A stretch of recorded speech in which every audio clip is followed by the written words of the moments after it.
and the pitfalls that you contend with when you're talking about operating capital for your business? And I'll throw that out to the group. So from our perspective, operating capital is a lot of it is social media. And you don't think that that's where you're putting your money, right? You think that you're going to put it in say health race, which we will eventually be doing. But you don't think about the fact that you have to look 6, 12 months, a year, 3 years, 5 years down the road and figure out your finances. And you have to be resilient. You have to think about, well, what happens if the interest rates go up? Right. Or if the economy goes down and people aren't buying my stuff as much, and so we're not growing at 10% a week. We're still growing at 10% a week. Right. But you don't necessarily think that that's going to happen, and you do. You have to think, okay, well, I want this trajectory of growth, but what happens if I don't? Who am I going to pay? What am I going to start doing myself? What am I going to cut out? And those are all things that you can't be thinking about just for tomorrow and next week and next month. So having that 5-year business case, if you will, that 5-year plan of all these potential gotchas is key, you would say. Rebecca, do you want to chime in on anything in regards to operating capital? Yeah, and some of that too is thinking through the practical aspects, as Sophia said, what do you need?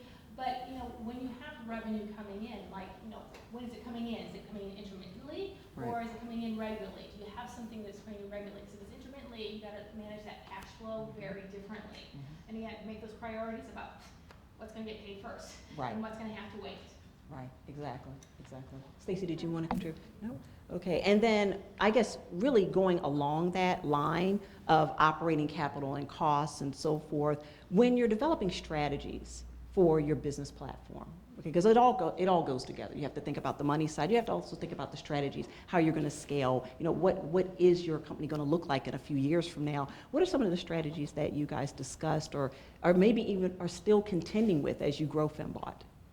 So if we look at strategies, you look at the business and at Fembought side, but from a growth strategy, Russ, our chief strategy officer right there, he and I talk about this all the time. In fact, he tells me, it's 11 o'clock at night, can we not talk about how we're going to grow?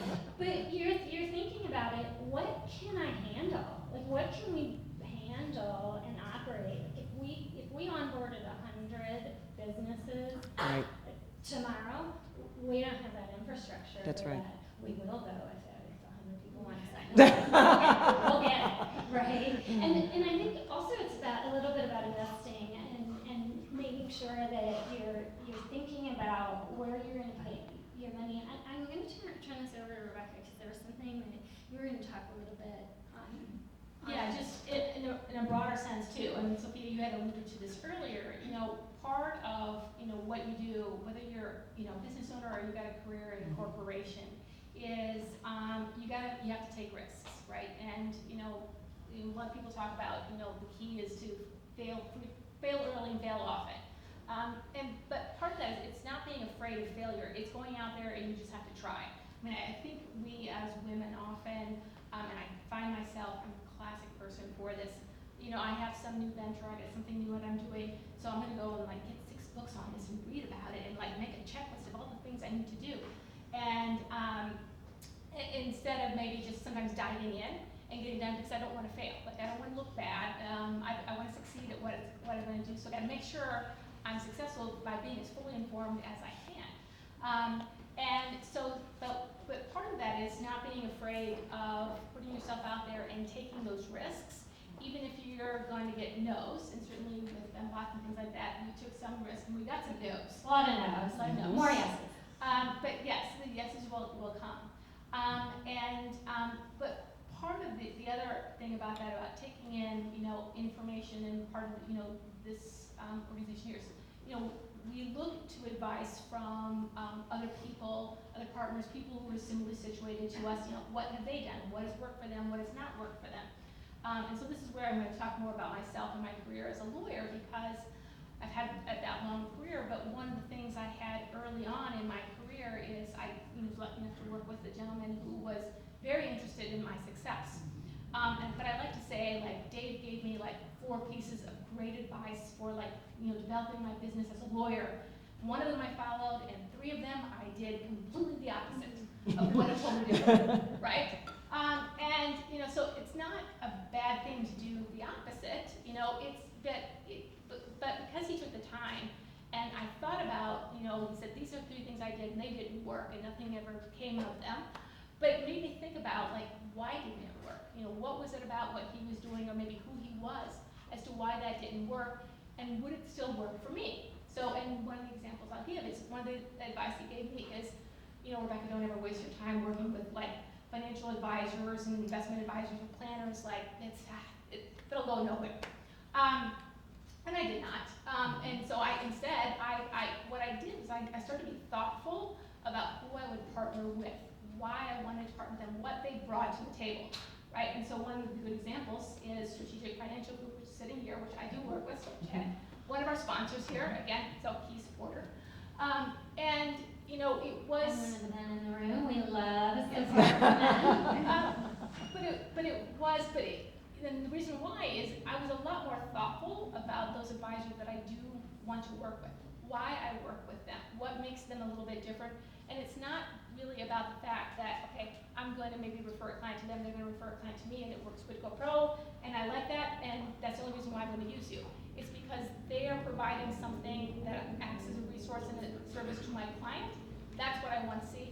And someone who has that same attitude towards that I do, that was the key. Exactly. And finding those people, and when I found them, that's what made it work. So the strategic alliances Yes. Are key. And I think oftentimes, I know I'm guilty of it, I'll just raise my hand, I'm very guilty of it. Early on, you think you can do it all.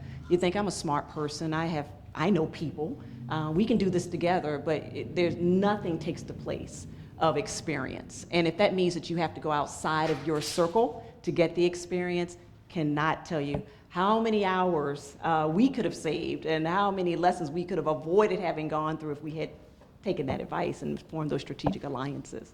One thing that has been alluded to in this conversation up here with these lovely ladies this evening is the notion of getting men involved, having men involved in Fembought or in any women-owned business. BIBO, we have a lot of men on our team that are crucial, that work behind the scenes. Some of them actually even work in front of the camera as correspondents and so forth for our show. I want to ask these ladies here, how do you include men more in this female-oriented mission of yours? How do you get the men more involved and more excited about Fembought? I get that question a lot. Mm-hmm. People ask, are men invited? Yes. What we don't want is, so we're not a club. Right. We want to get the word out about women. And you know how to get men to be involved? Ask them. Invite them. They'll come. They did for us. We've got fabulous men in the audience. We're going to increase those numbers.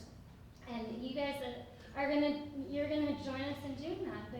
But one of the things is, there are very few big companies that are owned by women. And so I talk to men all the time about that. And I don't say, well, I'm not going to stop putting my money towards companies run by men. Right. Like, first of all, that's not necessarily practical. And second of all, I might want to buy that product from a man. And it's not an exclusion thing. We have to be very inclusive about how we work with people. I agree, and I guess that's part of advice for all women coming up in their career, whether they're starting a business or just moving up the ranks. That's Getting right. Male supporters and sponsors is very beneficial for you. It is something that will help you. They will stick their neck out for you in the room that is oftentimes filled with more men than women. Right. And I've had great male mentors as well as female mentors. That's and right. They are kind of the ones that can reach out and help you move up. Absolutely. Rebecca, did you want to add to that? No? No? Well, I tell you, oh, yes, sir. Yes. So I'll make a comment because, can you hear me? Hello? This might be easier. Yeah, there you go. How about that? So